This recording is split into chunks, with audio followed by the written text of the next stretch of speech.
Y seguimos en Pandora, el programa de los buscadores. Seguimos en directo ahora cuando son las 11:31 de la mañana aquí en España, emitiendo en directo para todos los canales de YouTube y Facebook de La Caja de Pandora. De nuevo quiero agradeceros a todo vuestro seguimiento. Llevamos ya en 3 semanas de programa, esta es la cuarta, llevamos más de 100.000 descargas en línea y eso es de...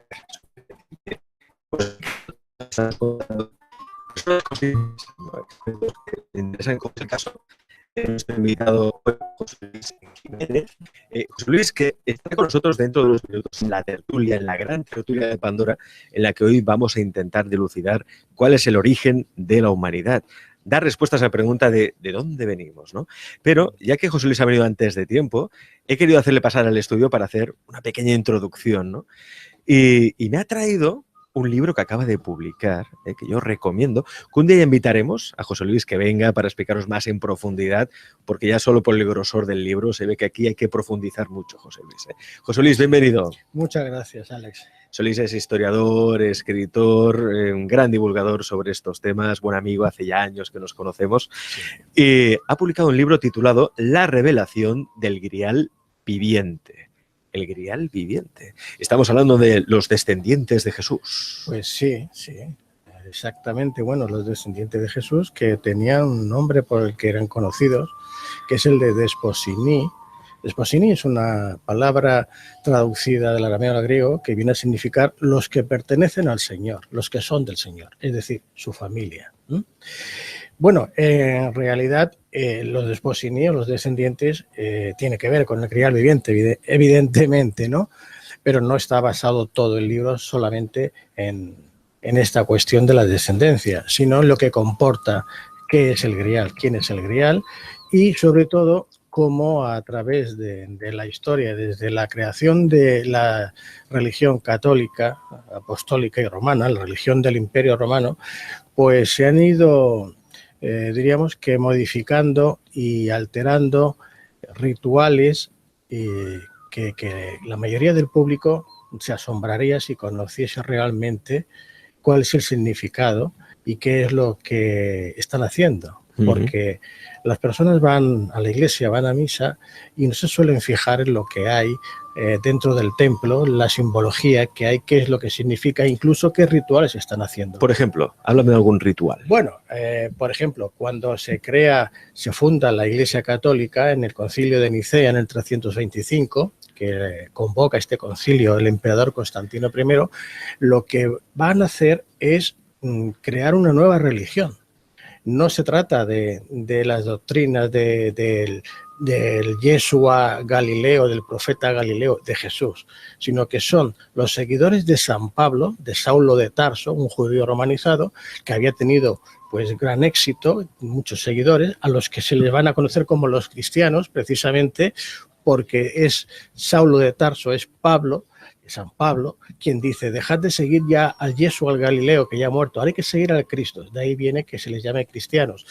¿Y qué ocurre? Pues que este emperador acababa de ganar la batalla en el Puente Milvio, era el primer emperador que reunificaba todo el imperio romano y necesitaba de una nueva religión para el imperio. Y es cuando crea esta religión, que es un sincretismo entre la religión pagana del Solis Invictus, de la cual él era el sumo pontífice, un título que lo vamos a ver luego en los papas. Cuando fallece el emperador, ese título es heredado por el papa y a partir de entonces ya sabemos todos que el papa tiene ese título de sumo pontífice. ¿Pero sumo pontífice de qué?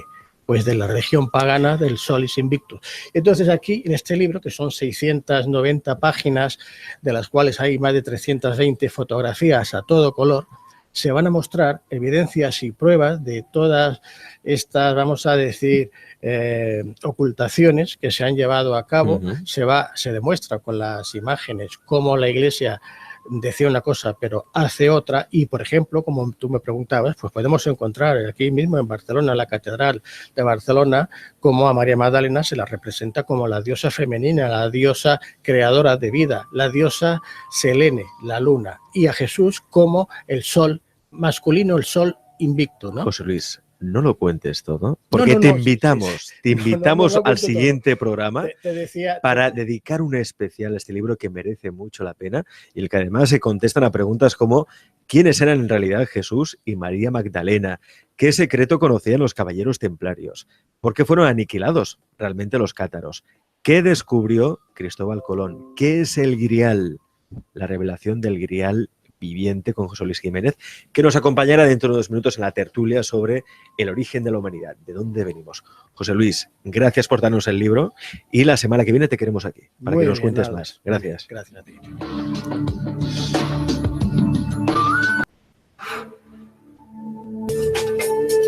¿Qué hubo antes de nuestra civilización? ¿Existió la Atlántida o otras civilizaciones antiguas? ¿Cuál es nuestro verdadero origen? ¿De dónde venimos? Esta es la gran pregunta que hoy intentaremos contestar en nuestro tiempo de tertulia aquí en Pandora con, por una parte, el historiador José Luis Jiménez. José Luis, bienvenido. Hola, Alex. Y también, bueno, hace falta presentación, investigador, terapeuta, comunicador, divulgador y director también de la Caja de Pandora. Luis Palacios, bienvenido hasta tu casa. Muchas gracias, Alex y compañía. La gran pregunta, ¿de dónde venimos? Venga, abramos con esta pregunta. José Luis, ¿de dónde venimos? Bueno, ¿de dónde venimos? Va a ser un poco difícil decirlo con certeza. Sí podemos dar varias hipótesis, ¿no? En principio, lo que nos cuenta en este caso la teoría de la evolución de las especies de Charles Darwin, en el siglo XIX, pues hombre, se ha demostrado de que no tiene mucho sentido, porque cuando él dice que el ser humano desciende del mono, pues claro, nos encontramos con varios inconvenientes, ¿no? El mono, el chimpancé, según la ciencia actual, tiene como una antigüedad de varios millones de años, como mínimo de 5 o 6. Los homínidos que conocemos por los restos fósiles que se han encontrado, pues son mucho más recientes, por decirlo así. Diríamos que del mono, el chimpancé, vamos a ponerle 5 o 6 millones de años atrás, surgiría este primer descendiente, que sería el Homo, en este caso Homo habilis, ¿no? Y este Homo habilis, para pasar al siguiente grupo, tendría que pasar como 2 millones de años o 2 millones y medio. Nos encontraríamos con el Homo, otro homínido, hasta llegar al Homo erectus, que este aparece hace como 1,5 millones de años. A partir del Homo erectus hasta el siguiente eslabón, en esta historia, en esta teoría que nos da Darwin, resulta que solamente pasa como unos 100 o 200.000 años. Y estamos hablando ahora del Homo no el sapiens que somos nosotros, sino que sería el neandertal, por decirlo así. Tampoco sería el sapiens. Del neandertal al Homo primero, al primer moderno ya, pasarían como 250.000 años, y del Homo sapiens que somos ahora, según la ciencia oficial, tendríamos una antigüedad de 100.000 años. Bien, ¿qué pasa? Fíjate, de una especie a otra especie han tenido que pasar de 1,5 millones a 2 millones de años para esa evolución, para ese cambio. Y resulta que desde el Homo erectus, que de hace 250.000 años, a nosotros, los pasos subsiguientes se han dado en apenas 100.000 años. Algo imposible. O sea, el eslabón perdido, ¿no? Bueno, lo que se llama el eslabón perdido. Claro, esto es lo que la ciencia ortodoxa aplica para justificar que ahí falta algo, ¿no? Es decir, bueno, hay un eslabón perdido que ya aparecerá. Bueno, no va a aparecer porque no existe ese eslabón perdido. Y aquí es cuando ahora, para responder a la pregunta que me habías hecho al inicio, claro, ¿de dónde venimos? Pues hombre, pues el ser humano actual, el Homo sapiens actual, para mí, sin ninguna duda, es el producto de una intervención externa. Y ahora, si quieres, hablaremos quién. Yo, de hecho, te estaba escuchando, José Luis, y recordaba una película, seguramente que la habéis visto, 2001, Nadie sea del espacio, sí, la escena de los monos, ¿no? Que están ahí con el monolito, y de repente pues parece que ese monolito les transmite, como Prometeo, ¿no?, que trajo la antorcha, le trajo la inteligencia al ser humano, pues parece que alguien desde los cielos también nos trajo la inteligencia o aquello que nos ha hecho evolucionar más que otras especies, ¿no? El salto ese evolutivo. Luis, ¿de dónde venimos? Yo aquí digo lo mismo que acaba de decir mi compañero José Luis. Hay una intervención y en esa intervención, creo que la última hace unos 12.000 años, creo, pues tampoco tengo, yo no soy científico para saber eso, pero que realmente a partir de ahí salió otro tipo de homínido. O sea, yo vi un mapa que hicieron a través de vía satélite los norteamericanos, que lo tenían los brasileños, que lo que nos enseñaba era cómo estaba el terreno de las placas, que no era como ahora, y cómo habían ciertos continentes que hoy en día no se ven. Entonces, aquí se veía como entre lo que sería las Azores, Canarias y Cuba, había un territorio, una porción de arena, ¿no?, de continente, había otro entre Madagascar y lo que sería Sri Lanka, la India, y luego había otra porción que iba desde Australia a la parte que va Filipinas y un poquito del mar de Japón, la zona de Japón, ciertas islas de Japón, no todas. Entonces, lo que me daban a entender cuando ellos estaban extrayendo, que lo que hacían era extraer diamantes, los brasileños, cuando me enseñaron este plano, que me lo enseñó un compañero, Rodrigo Romo, lo que él me estaba dando a entender que hace 12.000 años esa humanidad sí habitaba en esos continentes porque los océanos no estaban tan extendidos como ahora. Y lo que ha pasado en estos 12.000 años es que el planeta ha ensanchado un poquito más, según una teoría científica, las placas se han movido y entonces el océano ha negado esas zonas. Entonces, parte, vamos a decir, megalítica de las que hemos visto últimamente vienen de esa humanidad. Entonces, para mí, esa humanidad probablemente podían ser gigantes o de otras formas, no importa, pero humanos al fin y al cabo de otras formas, y nosotros ya somos un humano más pequeño, con menos inteligencia, cerebro dividido, y aquí entraríamos ya en otras historias que hace que nosotros seamos diferentes a esa humanidad que hubo anteriormente a nosotros. Ya que hablamos de eso, ¿no?, de cuando, bueno, ya sabéis, ha habido grandes catástrofes en la historia, grandes extinciones. ¿Es posible que hubieran existido civilizaciones antiguas como, por ejemplo, la Atlántida? Tú, de hecho, Luis, ayer hiciste un programa muy interesante sobre el tema con Sergio Ramos, que lo podéis ver en la caja de Pandora, donde apuntabais esa posibilidad. Es más, explicasteis, ¿no?, cómo se vivía en la Atlántida y qué tenemos un poco de Atlantes nosotros, ¿no? ¿La Atlántida existió? Bueno, Luis. sí, como decía Luis, hace como 13.000 años el globo terráqueo tenía una posición distinta a la que tiene ahora. Es decir, el eje de la Tierra se movió, se ha ido moviendo en el último millón de años, se ha cambiado como 4 veces, que son los periodos de glaciaciones que conocemos. La ciencia, haciendo las investigaciones correspondientes en el subsuelo, pues llega a saber cuándo se han producido estas glaciaciones. La última fue hace 13.000 años.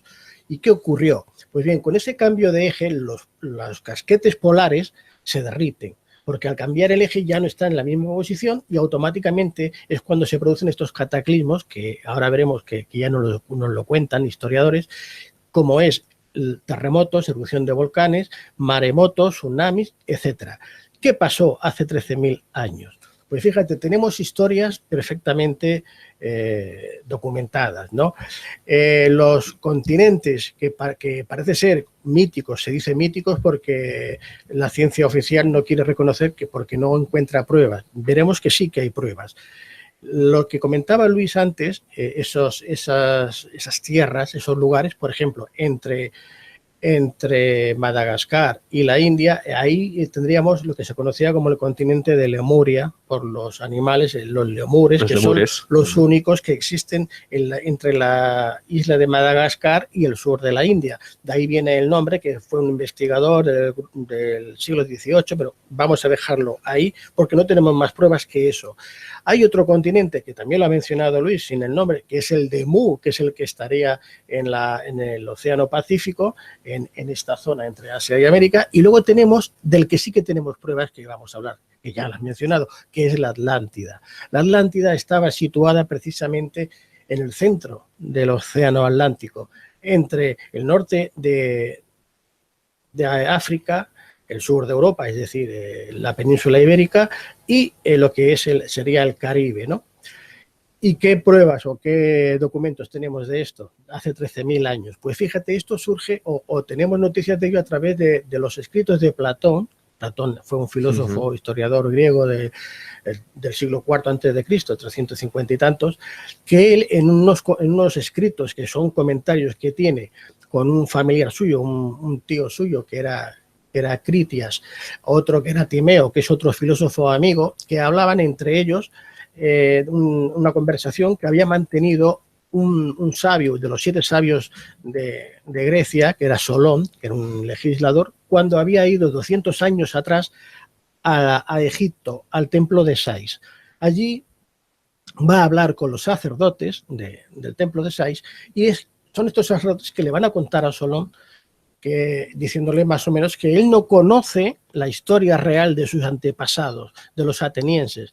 Y es cuando le cuenta la historia de una guerra que tuvo lugar entre los atlantes y los atenienses. Entonces dice que los atlantes eran una civilización muy avanzada que vivía en una isla grande, muy grande. Dice, es una isla que tiene una extensión que es mayor, dice, que la Libia sería lo que ahora conocemos como el país de Libia en el norte de África, dice, y el Asia menor. El Asia menor de entonces es lo que ahora, la extensión que conocemos como Turquía. Para que nos hagamos una idea, sumando Turquía y Libia, nos daría aproximadamente como unos 2.200.000 kilómetros cuadrados. Esa extensión es como 3 veces la de España, la de la península ibérica. ¿Y por qué digo esto? Porque es muy importante, en primer lugar, porque toda la información que tenemos sobre la Atlántida nos llega a través de Platón, de los diálogos de Critias y de Timeo. Y en estos diálogos Platón nos está diciendo dónde está la Atlántida, qué forma tiene, cómo se compone y sobre todo, como si hay tiempo vamos a explicar, ¿no? Incluso la civilización, cómo se gobernaba. ¿Y por qué también te lo digo? Porque hay otras teorías que nos dicen que la Atlántida podía haber estado en Santorini, en una isla griega de Santorini, porque ahí había un volcán de este nombre. Es decir, delante del Peñón de Gibraltar, ¿no? No, en el Peñón de Gibraltar es otra hipótesis que hay de algunos investigadores, que dicen que ahí se encontraría la Atlántida entre las provincias de Cádiz, de Sevilla y de Huelva, lo que serían las marismas y tal, pero no, ahí lo que sí que se ha encontrado son los restos de otra civilización, que no eran de la Atlántida en sí, sino que sería de los tarsesos. Los tartesos. Tartesos. Los tartesos sí que parece ser que estuvieron en esa zona y como los tartesos, entre sus tradiciones, vamos a decir, que contemplaban también la del toreo, la de los toros y tal, que veremos que Platón nos habla de ello también en la Atlántida, pues bueno, posiblemente por ese motivo se ha creído o se han querido decir que se encontraba ahí. Pero repito otra vez, si cogemos la extensión de la isla de la Atlántida y la queremos colocar en el mar Mediterráneo, no cabe, mucho menos en la zona entre lo que sería el estrecho de Gibraltar entre España y Marruecos, porque ya acabo con esto para que pueda hablar Luis. Cuando Platón está explicando, cuando le explican o le comentan a Solón dónde está la Atlántida, dice, esta isla está más allá de las columnas de Hércules, dice, y el pueblo griego con el que pelearon era el que estaba más acá de las columnas de Hércules. Y las columnas de Hércules, en esta época de Platón, hacían referencia a lo que es el estrecho de Gibraltar y al monte Hacho en Tetuán. Entonces, está muy claro, está muy bien especificado y no cabe otro lugar que la Atlántida estuviese donde decía Platón, en el Atlántico. Muy, muy interesante, José Luis, y esclarecedor, pero vamos un poquito más allá, ¿no? Nos preguntamos, ¿cuál es el origen de la humanidad? Entonces, ¿sabes la Atlántida? Vamos más allá, ¿cuál es el origen de la Atlántida? Hay una teoría que defiende buena parte de la comunidad científica, que es la panspermia, ¿no? La vida viene de fuera del planeta. Es decir, realmente nosotros somos seres extraterrestres porque nuestra vida en origen venía de fuera del planeta, ¿no? Decían seres vivos o pequeñas partículas, ¿no? Seres vivos, microorganismos que venían en meteoritos y que entonces aquí en la Tierra, pues gracias a eso tuvimos vida, ¿no? Pero vamos más allá. ¿Los atlantes serían seres realmente extraterrestres, Luis? Es decir, porque se habla mucho también, muchas teorías sobre las habilidades que tenían los atlantes y que eso... que eran no microorganismos ya que vinieron al planeta, sino que eran extraterrestres que vinieron en un platillo volante y que hicieron un experimento en nuestro planeta. Nosotros somos resultado de un experimento. Vale. Yo no puedo justificar eso. Yo lo que sí te puedo decir que, claro, porque entraríamos dentro del mundo de la conspiración. Entonces, sin entrar tanto en el mundo de la conspiración, para mí, ciertas humanidades han vivido siempre en el planeta hace 350.000 años para atrás, hacia aquí, y esa humanidad siempre ha estado ahí. Entonces, sí que es verdad que se ha podido dar casos de que lo que le llamamos los dioses venidos de fuera sí han bajado y sí ha habido una mezcla probablemente o una dominación probablemente de la gente que había en la Tierra y se ha hecho una modificación. En eso creemos que sí que puede haber una realidad. Lo que pasa es que cuando nosotros hablamos de la Atlántida, las cifras pueden cambiar, pero hablamos de un periodo de hace 60.000 años o 50.000 hacia hace 12.000. Y antes habían otros periodos más atrás de otras humanidades. Entonces, para mí la Atlántida en sí no es tanto hablar de un continente de unas personas, sino que el planeta Tierra en ese momento, probablemente estos eran los que dominarían en el planeta, y si hoy en día tuviéramos que ver la humanidad, diríamos, ¿quiénes son los que mandan? Los Estados Unidos. Pues le llamaríamos Estados Unidos, no a todo el planeta. Pues en aquella época le llamábamos Atlante a toda la comunidad que vivía en el planeta, pero estaban los de Mu, los de Lemuria, que convivieron conjuntamente. Lo que sí que se ve que Lemuria estaba antes que Atlántida y Mu estaba antes que Atlántida. Entonces, probablemente han habido unas mezclas anteriores para llegar, vamos a decir, genéticas que han habido probablemente de estos pobladores que vinieron de fuera, ¿no? Y quizás fueron preparando ciertas zonas del terreno para crear diferentes tipos de futuras sociedades. Es lo que yo creo, pero tampoco lo puedo decir. ¿Cuál sería la primera civilización que hubo en el planeta? Bueno, la primera civilización surgió a raíz de estos seres que llegan del espacio, que los vamos a conocer con el nombre de Anunnaki. Anunnaki. Anunnaki es el nombre que significa además los que del cielo bajaron a la tierra, y esto lo vamos a encontrar en las tablillas sumerias que se localizan en la biblioteca de Asurbanipal en Nínive en el siglo pasado, en 1920-15, y en estas tablillas sumerias están escritos bueno, es un tipo de escritura cuneiforme, ¿no? Para que los oyentes o los que nos están viendo ahora sepan de qué hablo. No se consiguen traducir hasta mediados del siglo pasado. Por eso no se tenía conocimiento anterior de lo que decían aquí. ¿Y qué nos dicen estas tablillas? Pues que llegan estos Anunnakis, que van a ser los dioses del panteón sumerio, y precisamente porque están explorando otros mundos y en la Tierra parece ser que encuentran minerales. Ya no voy a entrar a decir como cierto totalmente lo que expone, por ejemplo, Zecharia Sitchin, que es un investigador, escritor ruso, que él tradujo estas tablillas, igual que hubieron otros, y él decía que habían venido estos Anunnakis buscando oro en la Tierra y que necesitaban a unos, vamos a decir, trabajadores para ellos, para poder excavar en las minas y encontrar este oro. Como se revelan los propios astronautas que vienen o quieren trabajar, tienen un problema para conseguir excavando y buscando el oro, y hay uno de estos dioses que sería Enki, son dos hermanos, Enlil y Enki, o Lil y Enki, el dios supremo, el padre de ellos sería Amnu, de ahí viene lo de Anunnaki. Bueno, pues este Enki le presenta un proyecto diciendo que ha encontrado una criatura en la pampa, en la estepa africana, que es este homínido, el Homo erectus, del que te hablaba al principio, que con una intervención en su ADN puede servir perfectamente para ese trabajo de, vamos a decir, de minería y en la búsqueda del oro, ¿no? Bueno, yo no sé si fue realmente para el oro o fue para otro motivo. El caso es que hay también otros investigadores, como Kramer, por ejemplo, que están reconocidos a nivel internacional, que han traducido estas tablillas y que leyendo estas tablillas nos cuentan esa historia original, la más antigua que conocemos, que tenemos datos. Puede, como ha dicho antes Luis, seguramente que hace 100.000 años había otras humanidades, pero la que tenemos datos, que son las que estamos hablando, sería estos dioses sumerios. Y estos dioses sumerios, desde aquí, son los que van a empezar a instruir a este homínido que va a ser al final el hombre que conocemos, y se van a repoblar en el planeta, pues por ejemplo los atlantes. Yo creo que serían los que habían escapado de una guerra nuclear que hubo entre la India y entre esta zona de Sumeria, pues hace miles de años, como 8 o 13.000 años, no sé cuántos exactamente porque no sabemos la fecha,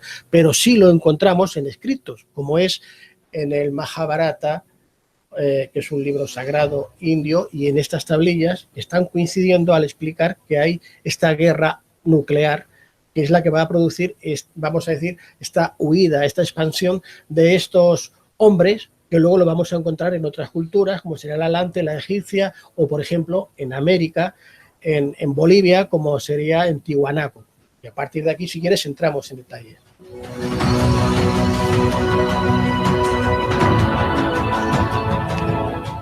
En el libro El planeta número 12, Zecharia Sitchin narra la llegada de los Anunnaki a la Tierra procedentes de un supuesto planeta llamado Nibiru hace unos 450.000 años.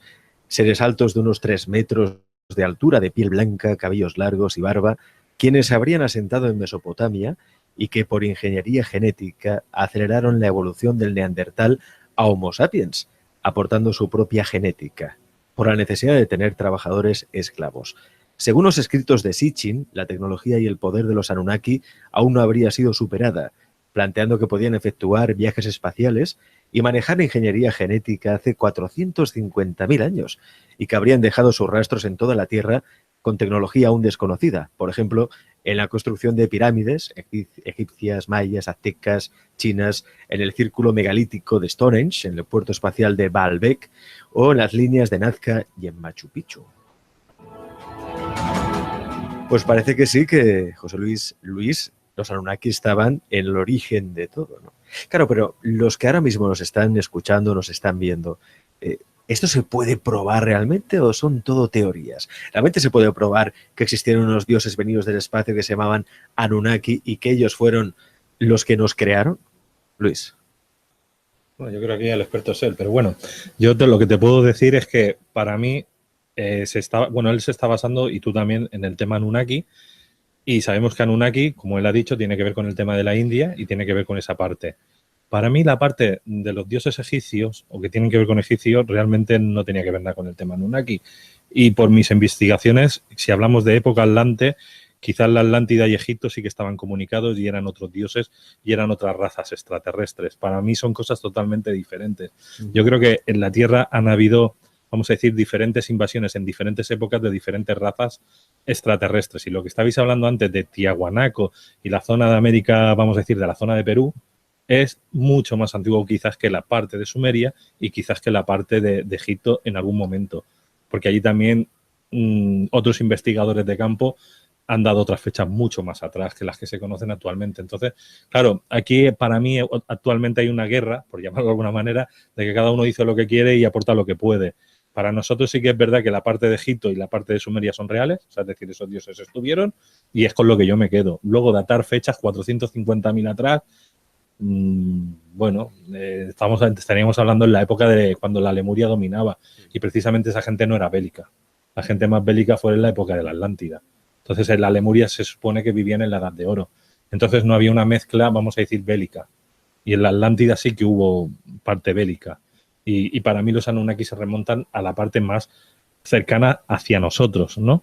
Y no más alejada. Entonces, yo creo que para mí los dioses egipcios quizás estaban un poquito más alejados que los Anunnakis, y quizás los que estaban en la parte de América aún estaban más alejados que los de Egipto. Pero claro, esto es algo que yo no puedo demostrar, pero que creo que viene de ahí el tema. Dices, Luis, algo interesante, que la historia de la humanidad se ha escrito a golpe de invasiones. Normalmente sí, por lo menos en los últimos siglos. De la época Anunnaki seguro. ¿Estamos asistiendo a una nueva invasión? ¿De extraterrestre te refieres? Sí. No, yo creo que es una desvalorización del ser humano porque no se cree su poder interior. O sea, no nos hemos empoderado, creemos que somos, pues eso, no tenemos un potencial y que somos tontos y realmente le estamos dando poder a cosas externas. Que nosotros tenemos el ADN de todos estos seres, sí, y que tenemos el potencial de ser mejores, sí. Pero no yo no creo que ahora mismo nadie del mundo intraterreno venga aquí a dominarnos, ni gente de fuera. Que están, sí, que hay conversaciones, seguro que también las hay, pero es una cosa nuestra. Somos nosotros los que tenemos que tirar hacia adelante. José Luis, ¿hay evidencias más allá de la mitología para afirmar que existieron los Anunnaki? Bueno, tenemos los escritos de las tablillas sumerias, entonces, y las imágenes que han quedado grabadas en los panteones sumerios. Evidentemente, una ficción o una invención, yo no creo que fuese. Entonces, es lo que tenemos. No tenemos una fotografía o tenemos algo físico, material, más que ese documento en esas tablillas. Eran 50 y tantas mil tablillas las que se encontraron, las que se han podido traducir, y en todas ellas y diferentes investigadores han traducido prácticamente lo mismo. Es decir, nos hablan de estos Anunnakis. Y gracias, igual que pasó con la piedra Rosetta en Egipto, cuando Champollion, gracias a que habían 3 frases en 3 idiomas distintos, pudo conocer y traducir el lenguaje jeroglífico que utilizaban los egipcios. En este caso, con las tablillas sumerias, vino a pasar algo similar. No recuerdo el nombre de la estela, pero había una estela que estaba escrita en estos 3 lenguajes. Y fue, en griego, lo que era el cuneiforme y otro más. No recuerdo el nombre de la estela, pero sí que fue en el año 1954 aproximadamente, en el que 2 investigadores, uno era militar y otro, consiguieron descifrar, y a partir de ahí descifran el contenido, lo que nos dice esas tablillas sumerias. Es lo que tenemos, no tenemos otra cosa aparte de las imágenes y las formas que vemos siempre que aparecen con una fisonomía un tanto reptiliana. Vemos que siempre llevan en las manos como una especie, como si fuese una linterna grande. Vemos que además los Anunnaki, y en este caso los reyes sumerios, en el pecho, sobre todo, por ejemplo, yo una vez lo hablé, creo contigo, cuando hablábamos del simbolismo, ¿no?, de las cruces y tal, pues aparece con una cruz paté, una cruz templaria.